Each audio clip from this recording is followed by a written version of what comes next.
We hope to extend our economic partnerships with countries who are committed to self-reliance and to fostering opportunities for job creation in both Africa and the United States. Africa has tremendous business potential. I have so many friends going to your countries trying to get rich. I congratulate you. They're spending a lot of money. Donald Trump's return to the presidency came with an unexpected twist that shattered traditional U.S. inauguration norms. Instead of keeping the event a purely domestic affair, he extended invitations to select foreign leaders, an unprecedented move that grabbed global attention. But what stood out wasn't just who was invited, it was who wasn't. Not a single African leader made the guest list. A clear message to Africa. Traditionally, U.S. presidential inaugurations focus on the peaceful transfer of power with little international involvement. However, Trump, known for breaking the mold, deliberately invited a specific group of world leaders, none of whom were from Africa. This glaring omission sparked outrage in diplomatic circles. To many, it was a loud and clear message. Africa is not a priority for Trump's administration. Some saw it as a deliberate strategic decision, while others viewed it as outright dismissal. Either way, it exposed a harsh truth about Africa's standing on the global stage.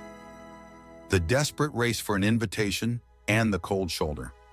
In the weeks leading up to the event, leaders from Nigeria, Mozambique, and other African nations reportedly lobbied hard for an invitation. A New York Post article published on January 11, 2025, titled "Foreign Leaders Desperately Jockeying for Invite to Trump's Inauguration," detailed how officials from across the world scrambled to secure a seat. A registered foreign agent revealed, "They're all going crazy. Chile, Peru, Nigeria, Mozambique. Everyone is champing at the bit to be there." Yet despite their enthusiasm, Africa was shut out entirely. Instead, the guest list featured figures like Argentina's President Javier Milei, Italy's Giorgia Meloni, Hungary's Viktor Orban, and even China's Xi Jinping. These weren't random selections. Trump prioritized leaders who aligned with his policies or had proven themselves as strong allies. For those familiar with Trump's past rhetoric, this wasn't surprising. His previous administration showed little regard for Africa, often treating the continent as an afterthought. From his infamous 2018 derogatory remarks about African nations to his administration's minimal engagement with the continent, Trump's views on Africa had long been evident. Now, with his second term underway, it's clear that nothing has changed. His decision to exclude African leaders from the inauguration is a stark reminder of how Africa continues to be sidelined. Trump's blunt question, who will respect them? One of Trump's past statements still echoes loudly. If you despise and shoot your own citizens like nothing, who will respect them? It's an uncomfortable truth. When African leaders mistreat their own people, they send a message to the world that their citizens don't matter. Corruption is rampant, national wealth is looted, and basic services remain in shambles, all while politicians stash billions in foreign bank accounts. Ironically, these very accounts are often frozen by Western governments, leaving stolen funds inaccessible to both the corrupt leaders and the citizens they were meant for. The real victims? The people? Young Africans, disillusioned with their governments, see no future in their own countries.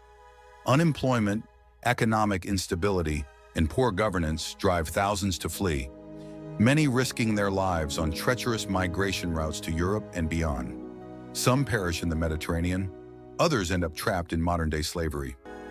The West exploits Africa, but so do its own leaders. It's easy to blame the West for Africa's struggles. Colonial exploitation, economic manipulation, and unfair trade agreements have undoubtedly played a role in the continent's setbacks. But here's the reality. African leaders have been just as responsible for the continent's failures. Many of them cry about imperialism while enriching themselves through corrupt deals with foreign powers. They preach independence but rely on foreign aid. They talk about sovereignty but send their children to Western schools and seek medical treatment in Europe while their own healthcare systems collapse. How can Africa command global respect when its leaders fail to prioritize their own people? Why Africa is ignored on the world stage? There's a simple reason the West doesn't respect Africa. African leaders rarely demand that respect. Compare this to figures like Donald Trump, Vladimir Putin, or Xi Jinping. Leaders who, no matter how controversial, always put their nations first. They are unapologetic about defending their interests and taking bold actions. Where is that kind of leadership in Africa?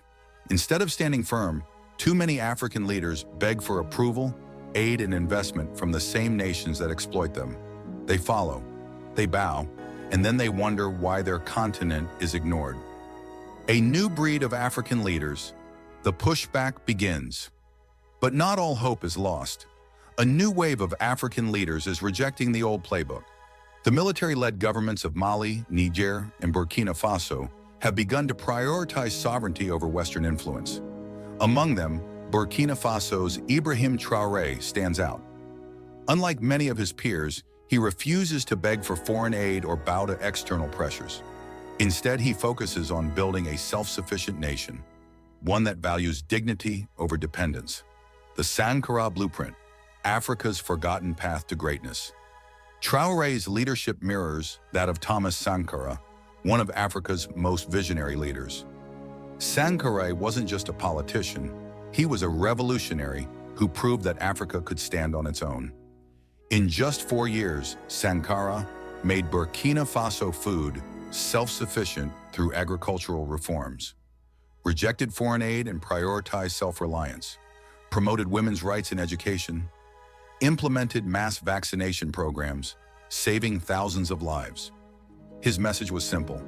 Africa didn't need handouts, it needed leadership. But the West saw him as a threat. In 1987, he was assassinated, allegedly with the backing of France, and replaced by Blaise Compaoré, a leader who reversed his progress and turned Burkina Faso into a puppet state. This isn't just Burkina Faso's story, it's Africa's story. Time and again, the continent's best leaders have been undermined from within and without. The future of Africa, a choice between strength or submission. Despite these setbacks, the rise of leaders like Ibrahim Traoré shows that Africa still has a chance to change course. But real change requires bold leadership, leaders who prioritize their people over personal gain. Imagine an Africa where leaders refuse to be puppets of foreign powers. National wealth is invested in development rather than offshore accounts. Governments focus on self-reliance instead of foreign aid dependency. Young people have opportunities at home, reducing mass migration. It's not an impossible dream, but it starts with leadership that values people over power. Who will change the narrative? Which African leaders do you believe will rise to the challenge and reshape the continent's future? Let us know your thoughts in the comments below.